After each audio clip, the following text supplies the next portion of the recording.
Hello, this video will show you how to find your assigned family member or ancestor for Grandma's 80th birthday celebration.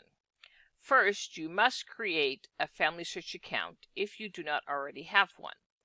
Go to FamilySearch.org, a link will be included in the email, and sign up. When you click sign up, you have multiple accounts that you can continue with, or you can create one without linking it to any other account. Once you've created your account, go ahead and sign in. Once you've signed in, you'll see a page something like this. Now, you could start building your tree. Any living people that you add, you will be the only one that can see them, including yourself, but you don't have to build a tree if you don't want to go to the trouble. Each person who is in FamilySearch has what is known as a PID, P-I-D, a person identifier. And using that PID, which you will be given for your assigned family member, we can easily find your assigned ancestor. So here, we want to click on Family Tree and go to Find. And we're going to use the PID. Now here it defaults to Find by Name, but we want to Find by ID. And we're going to use the PID for John Philip Newsom. So we click Search, and here we are. If you click on his name, there's a little card that pops up. And so we're just going to click on Person. It defaults to the details page, and so we can see the details of his life, possible alternate names, some events that happened, where he was living at various times, and spouses and children. Since his spouse and all his children are still living, they are not listed. You can add them as living people, and only you would be able to see them. But his parents, who are both deceased, are listed. We can go to the tree page for him, and let's open this in a new tab, and we can see his family tree. I have mine in dark mode, but you could turn that off. And so we see his parents, his grandparents, and if we click the arrows, we can then see his great-grandparents and so on further back. And you can see some people have photos and others further back don't. But back to his person page, let's look at some of the other pages. The About page gives a nice overview.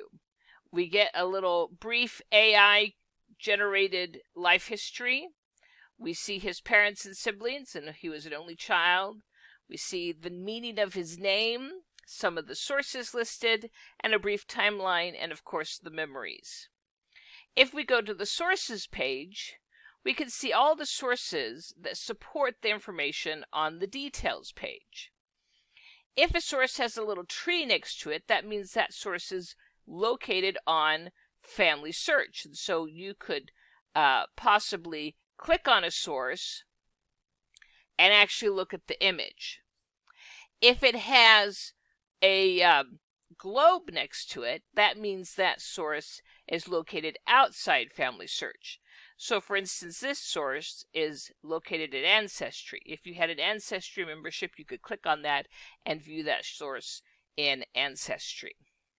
So some of the sources are very interesting to look at. And now another page you want to look at is Memories.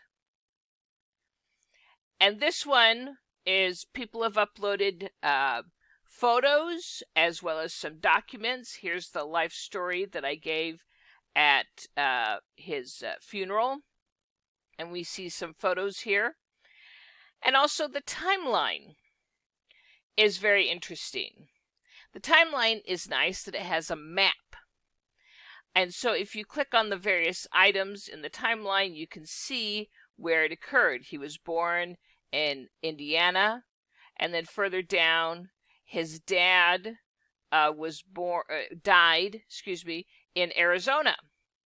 So this would be very handy, especially for people who have life events across the United States or even outside the United States, because we have ancestors that are fairly recent who were born outside the United States.